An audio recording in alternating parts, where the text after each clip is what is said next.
sabemos que no todos los niños tienen las mismas condiciones de acceso. Hay niños, sabemos en la región, por ejemplo, niños que viven en la Amazonía, que tienen que agarrar una barca, una lancha para poder llegar a la escuela. Es que sí hemos logrado mejorar el acceso, o sea, hemos logrado mejorar la participación laboral de las mujeres, pero las mujeres no cobramos lo mismo que los hombres. Por el mismo Eso trabajo. sigue pasando hoy. Eso sigue pasando. Las tareas de cuidado recaen fundamentalmente sobre las mujeres. Y eso es un impuesto muy alto que pagamos. Wow. Cuando uno habla de género, uno dice, no, claro, hay que ayudar a las niñas. No. Es que hoy también hay que ayudar a los niños. ¿Por qué?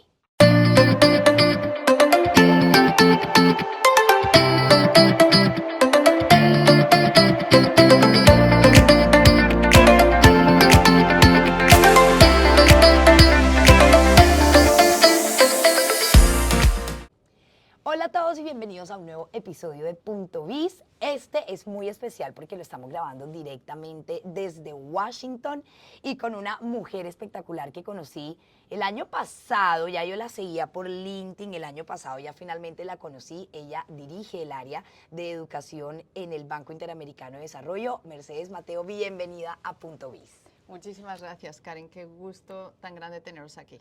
Me encuentro feliz porque además creo que es una gran líder. Leo todas sus columnas de opinión, lo que publica, pero además lidera para mí de las áreas, por supuesto, más importantes, que es la de educación.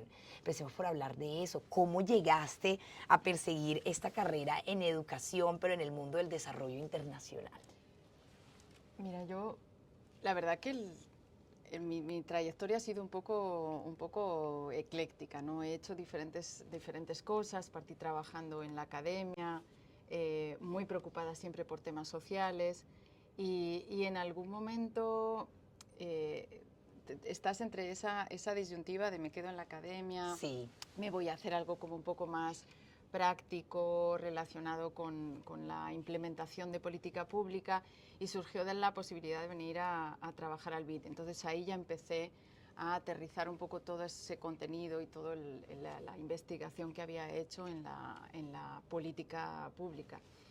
Y ha sido una trayectoria interesante dentro del BID porque estas instituciones realmente te ofrecen la posibilidad de trabajar con 26 países, en diferentes ámbitos, los temas más de efectividad en el desarrollo, que como sabes son ahora mismo una prioridad para el banco. Estamos en el proceso de aprobar la nueva estrategia institucional, se acaba recién de aprobar, de hecho, o sea, la estamos estrenando.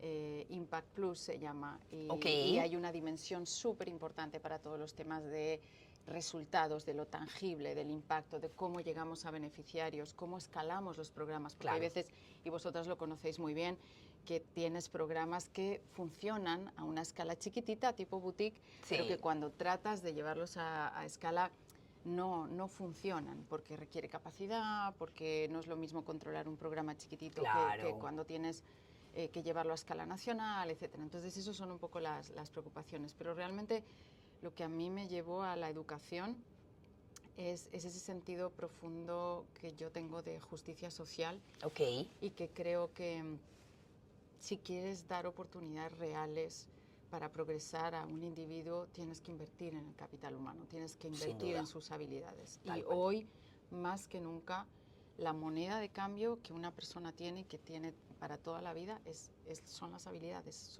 es la formación, es la educación. Entonces, sí Entonces te encanta. Me encanta, me apasiona. Y ahí nos encontramos en esa sinergia. Y ahí nos encontramos. Tal cual. Pues empecemos a hablar de educación entonces y en América Latina. Y eso que mencionas, Mercedes, el capital y la moneda son las habilidades.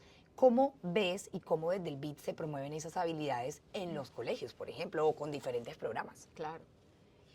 Bueno, tenemos diferentes tipos de trabajo, de proyectos, de programas, hay diferentes estrategias y todo parte, y esto es muy importante, la identificación del problema, ¿no? Porque hay veces, y vosotras que también venís experimentando desde el emprendimiento, etcétera, sabéis que hay veces que uno plantea soluciones, pero no tiene necesariamente bien identificado, bien calibrado el problema. Y esa parte es fundamental, o sea, ¿cuál es el diagnóstico? ¿Cuál es el problema que estamos tratando de resolver? Entonces, invertimos mucho talento capital en pensar, en identificar bien el diagnóstico, el problema. Una vez que tienes identificado el problema, de ahí buscamos diferentes tipos de soluciones. Y sabemos que uno de los problemas que tiene en este momento la región es que no está invirtiendo lo suficiente en educación. Pero además lo que invierte no necesariamente lo gasta bien y además está desigualmente distribuido. El tema de la equidad es fundamental. ¿Por qué? Porque piensa en un chico, una chica de bajos ingresos, vulnerable, que no tiene un contexto, un entorno familiar que le puede apoyar desde el capital físico, desde la inversión, o desde también el entorno. Sabemos que hace mucha diferencia lo que escuchas en la casa, lo que te cuentan tus papás, los viajes a los que te llevan, la exposición que tienes a través de ellos a todo el conocimiento, ¿no? y a la formación.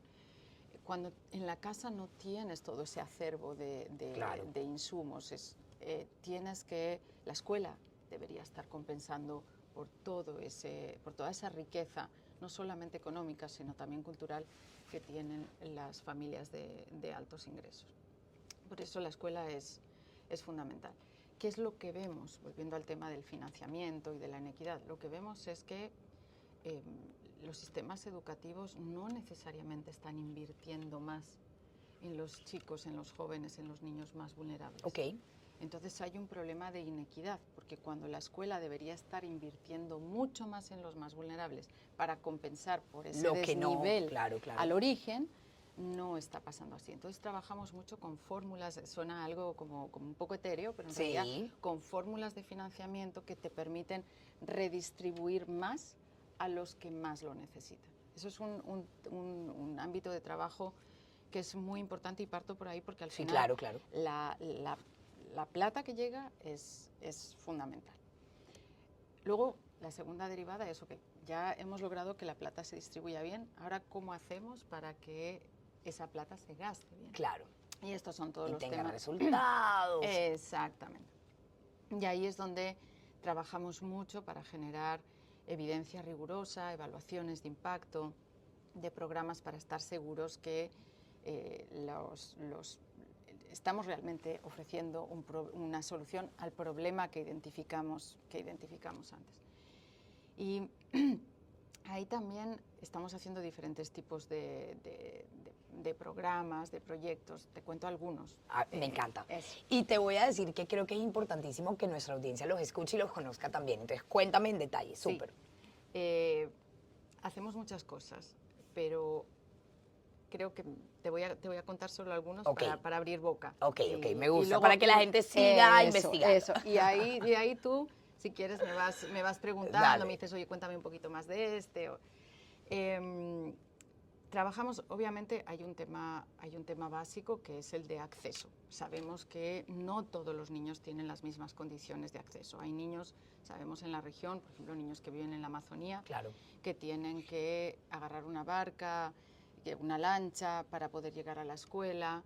Esas lanchas igual demoran 1 hora, 2 horas hasta que llegan, pero es que en algunos casos, y dependiendo de la temporada del año, de la estación, hay veces que los niños, una vez que llegan al lugar, tienen que caminar otra hora y media adicional hasta que llegan a la escuela. Así es. Esas son las condiciones en las que algunos niños pues tienen que acceder. Entonces, en esos contextos, trabajamos mucho por mejorar las condiciones de infraestructura, por mejorar las condiciones de transporte, por mejorar las condiciones de alimentación escolar, porque sabemos que eso es un incentivo muy importante para las familias para llegar, y porque un niño cuando tiene hambre no puede aprender. Fisiológicamente es imposible. Así es. Exacto. Entonces, todos esos programas que van muy enfocados en el acceso los trabajamos. También trabajamos, obviamente, una vez que has asegurado las condiciones de acceso, tienes que asegurar que lo que pasa en el aula, la magia del aula, la magia de la relación entre el docente y el estudiante realmente pase de una manera que el estudiante esté maximizando esas oportunidades de aprendizaje a través de esa relación. Y ahí sabemos muchas cosas. Sabemos, por ejemplo, que no todas las pedagogías funcionan igual. Y sobre todo, ahora que sabemos mucho más de la neurociencia, Me encanta de ese cómo tema. funciona el cerebro, cuáles son las condiciones óptimas para el aprendizaje. Entonces, sabemos que hay pedagogías que, por ejemplo, las basadas en proyectos, que vosotros también conocéis muchísimo de todo eso por el trabajo que hacéis y por el desarrollo del emprendimiento, que cuando estás trabajando de forma práctica en el desarrollo de una habilidad, la habilidad no solamente la registras, sino que la interiorizas, de tal manera que luego la puedes volver a aplicar en otro contexto. Y ese es un poco parte de lo que estamos haciendo. Estamos impulsando también, apoyando a los países a hacer reformas curriculares con un enfoque también más basado en esas competencias, en el hacer. Y también obviamente trabajamos con el docente a través de reformas que permitan que los docentes antes de ingresar al servicio puedan formarse bien con las habilidades que se requieren hoy. Cuando fue la pandemia, vosotros sabéis que todo el mundo se desconectó, todo se fue a formación, a trabajo en línea, y muchos docentes no tenían las habilidades para utilizar herramientas digitales.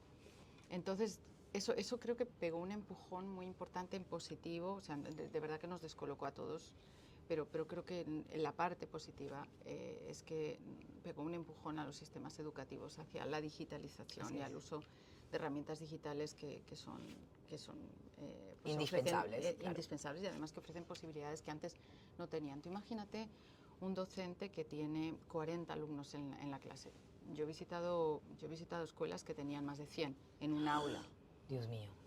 Imagínate ese alumno. Nosotros sabemos que personalizar el aprendizaje, porque cada niña aprende a un ritmo diferente. Así es. Personalizar el aprendizaje es central.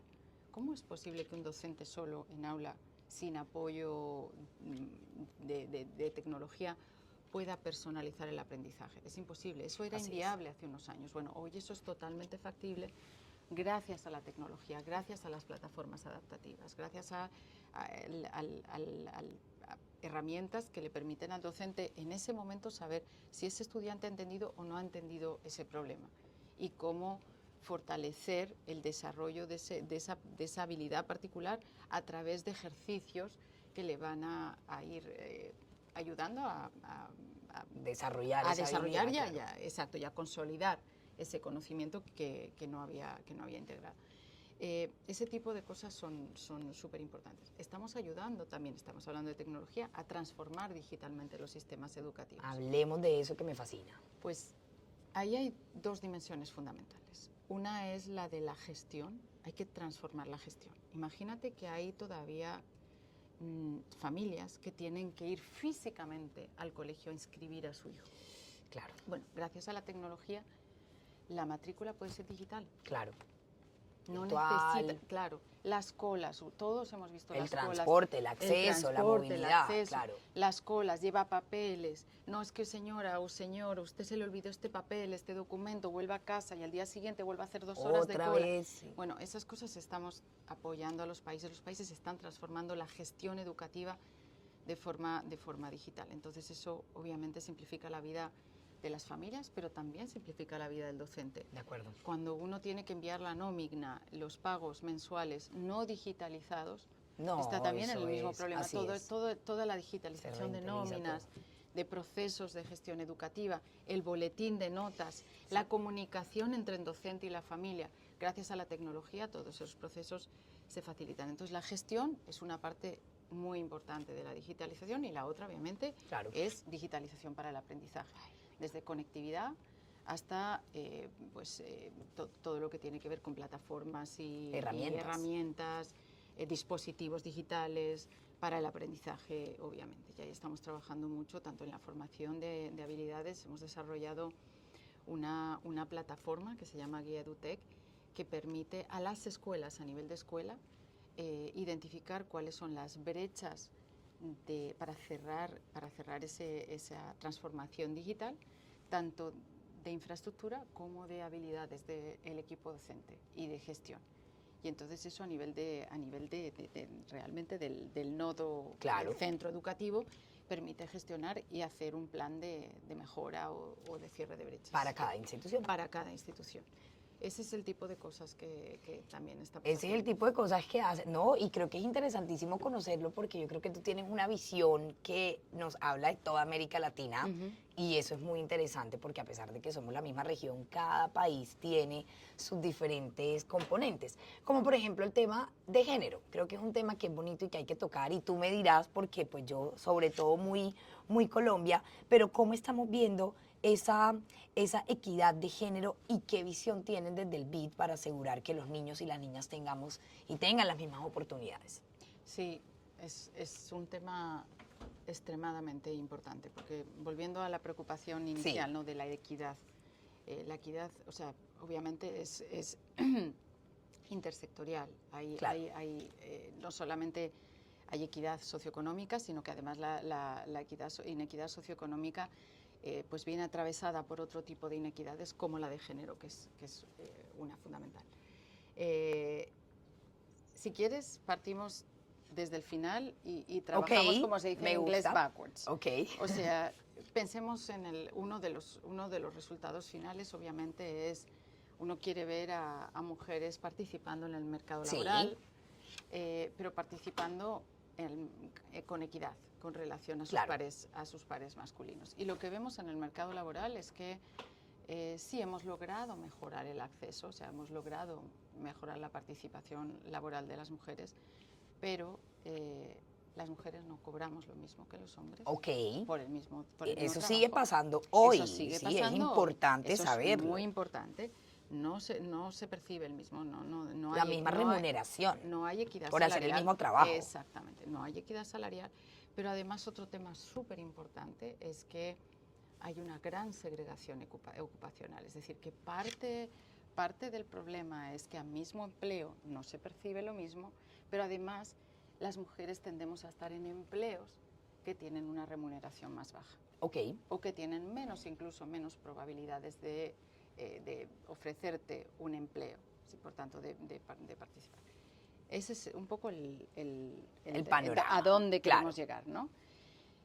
¿Qué pasa a lo largo de la vida de un niño y una niña? ¿Qué es lo que empieza a diferenciarlos? Les empieza a diferenciar que desde que somos chiquititos sabemos que hay estereotipos muy grandes. Ya a vosotros, vuestros papás, a las tres, os enseñaron habilidades de emprendimiento y os pusieron con esa mentalidad de, no, aquí uno tiene que ser capaz de generar, de hacer y de generar riqueza, ¿no? Las niñas tienden a recibir más que los niños estímulos de usted tiene que estar más orientada al cuidado, número uno, y número dos, usted no es buena en matemáticas. Además. Claro. Entonces, eso lo va arrastrando una niña a lo largo de toda la vida. ¿Qué ocurre? Que cuando, según vamos, y esos estereotipos que uno los recibe en la casa, en la comunidad, permean en el colegio y además se van acentuando. Entonces, cuando llegan los niños a la escuela, la diferencia en resultados, en matemáticas, por ejemplo, entre un niño y una niña es prácticamente nula, o incluso las niñas pueden tener un desempeño más alto que los niños. Según vamos avanzando en la formación, en años escolares, lo que vemos es que esa brecha empieza a aumentar entre niños y niñas en favor de los niños. Es decir, los niños empiezan a desempeñarse cada vez mejor en matemáticas y las niñas cada vez mejor en lenguaje. Increíble. Y peor en matemáticas. Hay algunas excepciones, pero ese es el panorama, la tendencia general. Entonces, ¿qué pasa? Que sabemos que un predictor fundamental del ingreso que uno va a percibir después en la vida es cómo te va en matemáticas. Claro. No es cómo te va en el colegio, es cómo te va en matemáticas. Puntualmente, sí. ¿Por qué? Porque las matemáticas son las que te van a llevar a carreras STEM, que son las que hoy van a estar mejor remuneradas y además vas a tener más posibilidades de empleabilidad en esas carreras. Entonces este tema es fundamental, el de la segregación ocupacional que parte desde el principio. He hablado del tema de STEM, sí, pero no he hablado del tema del cuidado. Okay. El tema del cuidado es fundamental. ¿Por qué? Porque las mujeres, sobre todo cuando son madres, y ahí hay estudios muy interesantes que muestran cuál es la prima que uno paga por ser madre, claro, el costo de ser madre, desde el punto de vista de empleo y de salario, es muy grande. ¿Por qué? Porque las tareas de cuidado recaen fundamentalmente sobre las mujeres. Y eso es un impuesto muy alto que pagamos. Wow. Entonces, tenemos un poco el panorama, ¿no?, de la segregación ocupacional, pero también del tema del cuidado. ¿Dónde hay que intervenir? Pues hay que intervenir en esos dos ámbitos. Desde el punto de vista del cuidado, en el BID y en el sector social en particular, tenemos diferentes tipos de programas que apoyan a las familias, claro, ofreciendo servicios de cuidado de calidad. Okay. Y ahí hay un tema súper importante, y es que cuando uno hace análisis de preferencias de familias de bajos ingresos, lo que uno ve es que no necesariamente la calidad es un factor importante en las decisiones que toman esas familias. Okay. ¿Por qué? No porque no les importe la calidad del centro educativo o del centro de cuidado al que llevan a sus hijos, sino porque tienen imperativos de funcionamiento, logísticos, que son superiores son como el tema de la calidad sería la segunda derivada. Cuando claro, uno tiene que salir a trabajar, su empleo está a 3 horas en transporte público y el centro educativo está al lado de la casa o está a 3/4 de hora de la casa, para las familias es imposible cuadrar la logística claro. de Trabajar, tener un ingreso, llevarlo y claro, así es. y si hay algún problema tiene que acudir, tiene otras 3 horas de vuelta para ir a buscar al niño, a la niña a la escuela. Esas son las... hay otro tema, por ejemplo, el de la violencia. Ay. En estudios que hemos hecho en el Caribe vemos que las familias tienden a priorizar espacios seguros, las familias más vulnerables. Claro. Espacio seguro, porque la seguridad, la integridad física es un problema, clave, claro. Es un problema para esas comunidades. Entonces, ese es el tipo de cosas que uno tiene que tener en cuenta. Si usted ofrece un servicio de calidad, pero no ofrece toda como de alguna manera la estructura logística no sirve, para que una claro, no sirve, claro. No sirve. Y lo que va a acabar pasando es que es una inversión regresiva, porque los niños de más altos ingresos son los que van a tomar acceder los centros de más alta calidad. Ese tema es fundamental y trabajamos en ese tipo de soluciones. Pero bueno, también estábamos hablando del tema de estereotipos. Hablemos de estereotipos. Estereotipos. ¿Cómo trabajamos los estereotipos? Desde que son chiquititos. Y tenemos programas preciosos. Justamente en Colombia tenemos un programa lindísimo que el ICBF ahora está llevando a escala, Pequeñas Aventureras, que hicimos y hay programas que hemos hecho con Barrio Sésamo o Sesame Street, que son justamente para trabajar desde chiquititos con niños y niñas en aula el sentido de pertenencia de las niñas a STEM, a las matemáticas, a las ciencias. Que les guste, que sean parte, que lo apropien. Exacto, pero para que se sientan que they belong, que pertenecen en ese ámbito, porque parte de lo que les empieza a pasar es que ellas tienen habilidades, pero los estímulos que están recibiendo del entorno es you don't belong here, no perteneces a este ámbito, y entonces ellas empiezan a sentirse que les da estrés cuando toman las pruebas, les genera ansiedad el estar en el entorno, y aunque les vaya igual o mejor que a los niños en los exámenes, piensan que les ha ido peor. Todo ese tipo de trabajo que hay que hacer desde que son chiquitos, niños y niñas en entornos educativos y escolares, para que ambos se sientan que pertenecen. Son parte y que pueden apropiarse. Hay un tema muy importante aquí y que sí quisiera mencionar, y es que obviamente cuando uno habla de género, uno dice, no, claro, hay que ayudar a las niñas. No. Es que hoy también hay que ayudar a los niños. ¿Por qué? Hay que ayudar a los niños a desarrollar masculinidades positivas. Claro. Y por eso también es muy importante trabajar eso en la escuela. Pero hay que ayudar a los niños porque en algunos países de la región, estoy pensando en Caribe, por ejemplo, son los niños los que abandonan la escuela y son los niños los que tienen peores resultados académicos. Porque desde muy temprano empiezan a involucrarse en comportamientos de riesgo, bandas, y delincuencia, etc.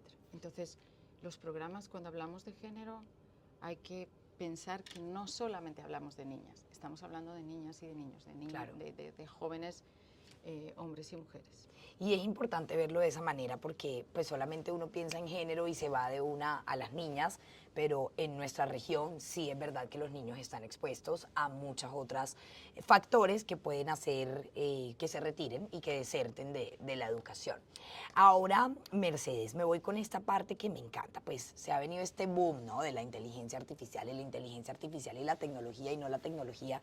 Y yo creo que con mis hermanas tenemos este pensamiento muy particular de que muy independientemente de esas habilidades duras, muy bien, tenemos unas habilidades blandas, muy blandas, porque yo que escribo mis columnas en Forbes, me saqué una columna el otro día de lo mal que está dicho la palabra habilidades blandas, pero bueno, esos power skills me gusta más.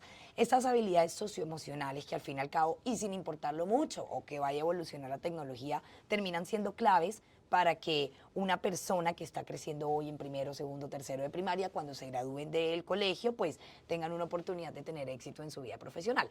¿Cuál es el punto de vista de estas habilidades socioemocionales que mucha gente las ve como blanditas, de verdad, como que, no, esas no importan tanto? Me encanta el tema y me encanta que lo llaméis Power Skills. Creo que esa es la palabra absolutamente correcta y hoy mucho más que hace 10 años. Yo te diría que obviamente la inteligencia artificial ha marcado un antes y un después. Sin duda. Hace como unos, no sé, 5 o 6 años, todos hablábamos de, bueno, es fundamental, las máquinas se van a encargar de hacer el trabajo repetitivo, sí, rutinario, mecánico, etcétera, y el humano pues tiene que hacer todas las otras cosas que la máquina, para lo que los robots no están preparados. No están preparados. El humano es creativo, podemos hacer todo lo que tiene que ver con resolución de problemas, enfrentar una situación de crisis, conectar cosas que no estaban conectadas. La creatividad además estaba en el centro de ese debate. Claro, llega la inteligencia artificial y lo que estamos hablando, lo que estamos viendo desde hace unos años aquí, ya no es tan así. O sea, el discurso de la relación hombre-máquina era mucho más sencillo hace unos años de lo que es ahora. Claro. ¿Por qué? Porque nos damos cuenta que la inteligencia artificial generativa empieza a generar cosas que se supone que eran exclusivamente de los humanos. Pero ya sabemos, hoy sabemos que no es así. O sea, uno se mete en ChatGPT y ChatGPT le mete uno los comandos adecuados, los prompts adecuados, sí, te tira todo código, lo que quieras, sí, te crea un texto, te hace una revisión de literatura, o sea, te hace un montón de cosas. Bueno, de hecho, hay evidencia de, por ejemplo, de abogados, ¿no? Hacen un test la máquina frente al abogado revisando contrato. Revisan un contrato, la máquina, lo que sale en estos experimentos es que la máquina es mucho más rápida que el humano, pero además que el rango de error es menor en la máquina que el humano. Más preciso. Ahora me puedes decir, bueno, claro, pero es que revisar un contrato es bastante mecánico. Ok, de acuerdo, es bastante mecánico. Pero ¿qué pasa cuando tienes una aplicación en inteligencia artificial que te crea música? Claro, ya más de creatividad, no es mecánica. Claro. ¿Qué pasa? Que es verdad que la pintura, la música que estamos viendo que crean estas aplicaciones, Wall-E y otras, DALL-E, es que estas aplicaciones en realidad están utilizando creaciones de humanos y básicamente lo que hacen es combinar esas creaciones de humanos y te tiran algo pues sí, nuevo, ¿no? Una nueva música, una nueva pintura, que uno ve y dice, wow, ¿no?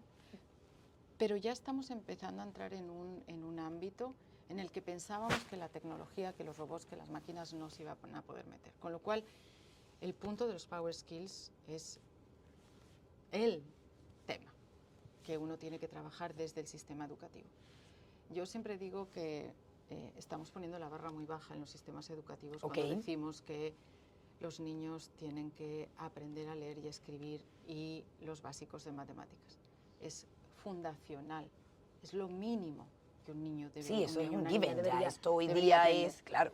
Pero si realmente queremos darles todas las herramientas para desarrollarse en el siglo XXI, les tenemos que dar muchísimo más. Y eso no solamente son habilidades digitales, son todas esas otras habilidades, esos power skills, que les van a permitir diferenciarse, no solo con otros humanos, sino diferenciarse de las máquinas. Así es. Y ahí, obviamente, primero, pensamiento crítico. Ay, total. Pensamiento crítico es fundamental. Los niños de hoy, sabemos por las pruebas de PISA que salieron el año pasado, 2022, las pruebas del 2022 que salieron el año pasado, en 2023, sabemos que el 50% de los niños de 15 años hoy en la región no entiende un texto que lee. Pero es que entender un texto que uno lee no es suficiente. Uno tiene que saber del contexto político, de la historia, para poder juzgar críticamente las toneladas de información que nuestros niños, nuestros jóvenes hoy están recibiendo cuando se meten en el teléfono, en cualquiera de las plataformas que tenemos, en redes sociales, etc. Fake news. ¿Por qué hay fake news? Porque uno no es capaz de filtrar lo verdadero de lo falso. Que no, claro. Claro, y eso eso implica no solamente saber leer y escribir, eso implica no solamente entender un texto, implica que tengo un conocimiento, una base de información contra la que puedo contrastar esa información que yo estoy recibiendo para saber si es verdad o no es verdad. Entonces, pensamiento crítico hoy en día me parece fundamental. Otras habilidades que son clave, que vosotras también las trabajáis mucho, todo lo que tiene que ver con el desarrollo del córtex prefrontal, de todo lo que está aquí, y qué es lo que realmente nos diferencia como seres humanos, ¿no? De esos robots, máquinas, etc. La perseverancia, la inhibición, el control, la atención, la gestión de tareas, todo eso es fundamental. Y la tecnología tiene un impacto en el desarrollo del córtex prefrontal en los niños y en los jóvenes, con lo cual es fundamental que desde la escuela trabajemos todas esas habilidades que son fundamentales. Críticas. O sea, el decir, mire, aquí tiene usted un pastel, comas, y claro, lo suyo, lo que a uno le llama es decir, ay no, me voy a comer un trozo de pastel, y uno se come. Es fundamental posponer. Esa capacidad de posponer la recompensa es clave. Es fundamental el decir, no, me voy a inhibir, me voy a controlar, me voy a tomarlo, porque yo sé que si ahora me tomo esto, sí, me la voy a gozar mientras me lo como, pero luego voy a tener problemas de sobrepeso, voy a tener problemas de diabetes, voy a tener toda una serie de cosas que voy a tener que controlar. Dicen los psiquiatras y los psicólogos, neurocientíficos, que cuando uno quiere hacer algo y se inhibe de hacerlo, eso tiene un potencial de desarrollo del córtex prefrontal fundamental.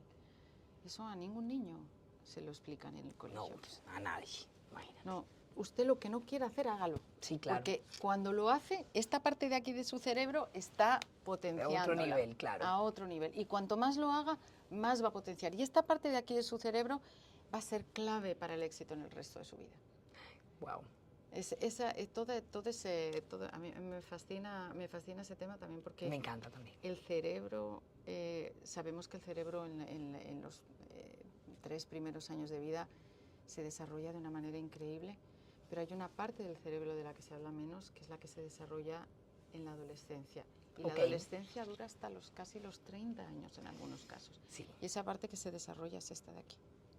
Entonces es fundamental que desde la escuela se esté fomentando eso para el desarrollo. Y luego obviamente está el emprendimiento. Hablemos. No hemos hablado de emprendimiento. No hemos hablado. Pues nosotras somos absolutamente, lo que te digo, pero las más convencidas de que los power skills son igual de importantes que matemáticas, ciencias sociales, una segunda lengua, etcétera.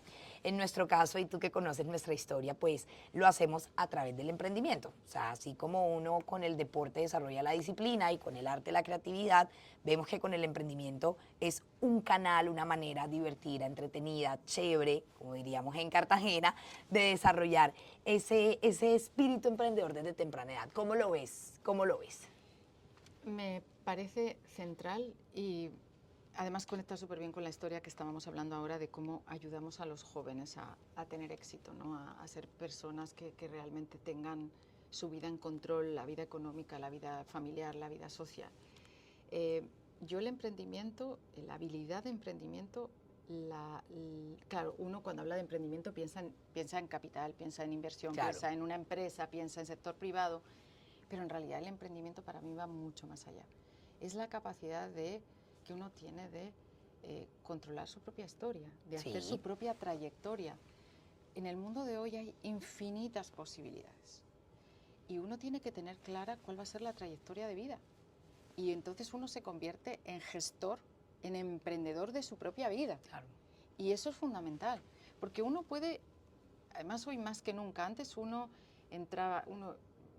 nacía, se formaba, trabajaba y se jubilaba. Sí. Hoy tenemos que aprender a lo largo de toda la vida y además vamos a entrar y salir. Vamos a ir a la empresa privada, vamos a ir al sector público, vamos a volver a salir, vamos a hacer nuestra propia empresa, vamos a ser autoempleados o vamos a ser... Vamos a hacer un montón de cosas porque la vida se va a alargar. La capacidad de generar ingresos también se tiene que alargar porque si no los sistemas de pensiones no resisten. Van a dar, claro, gente que vive 30 años más pero que deja de producir 30 años antes. Claro. O sea, entonces, más que nunca tenemos que ser emprendedores de vida, de nuestra vida, de nuestra historia, de nuestras relaciones. Entonces, para mí ese tema es bien importante, porque emprender no es solamente igual a hacer un negocio, crear un negocio. Emprender es parte por uno mismo. De ahí el tema del emprendimiento ya para generar valor, para agregar valor, me parece que es una habilidad extremadamente importante y aquí quiero traer un poco la historia de... hace unos años estábamos trabajando con Berklee College of Music en Boston y recuerdo que hablando con uno de los académicos, él contaba que habían creado un programa especial para desarrollar habilidades de emprendimiento. Y claro, uno piensa, bueno, pero música, claro, obviamente, pues sí, hay una conexión, obviamente, pero uno pensaría que claro, que cuando los jóvenes van a Berklee, van para ser estrellas de la música, no para crear para trabajar en el negocio, crear una empresa, etc. Y entonces ellos este académico nos contaban, no, en realidad el negocio de la música es un negocio mucho más amplio, entonces la gente que viene aquí puede estar en el lado de la producción, o sea, ser el artista, o puede ser... del business, detrás, todo el business que hay detrás. Y además, decía, en realidad las habilidades de emprendimiento uno las puede aprender en cualquier sector. Usted puede utilizar la música como un canal, como un espacio para aprender emprendimiento. Pero en realidad, una vez que usted ha aprendido a emprender, usted se lo lleva a cualquier otro sector. Entonces me encantó el concepto porque es un reflejo de eso. La habilidad del emprendimiento es una habilidad transferible. Sí. Uno la aplica a su vida, la aplica a un negocio en un sector, pero luego se la lleva a otro negocio en otro sector y de hecho cuando ve la historia de los grandes emprendedores han estado navegando en diferentes ámbitos, en diferentes sectores. Entonces me parece clave, me parece fundamental que enseñemos a nuestros jóvenes a emprender. Creo que entre más temprano mejor, y creo, mi gente, que aquí nos vamos con unas reflexiones. Porque yo estaba tan interesada en entrevistar a Mercedes, porque no es ver el país Colombia o Panamá o Chile, no, es ver de verdad la realidad de América Latina con una sombrilla de educación que además de que ha sido relevante toda la vida, obvio, pero yo estoy muy de acuerdo con lo que dice Mercedes, hoy más que nunca en este siglo XXI y con la tecnología que va a las millas, la capacidad de entender la relevancia de la educación que da resultados es toda. Mercedes, muchas gracias por acompañarnos. Gracias a ti, Karen. Ha sido un gusto enorme. Gracias. Gracias.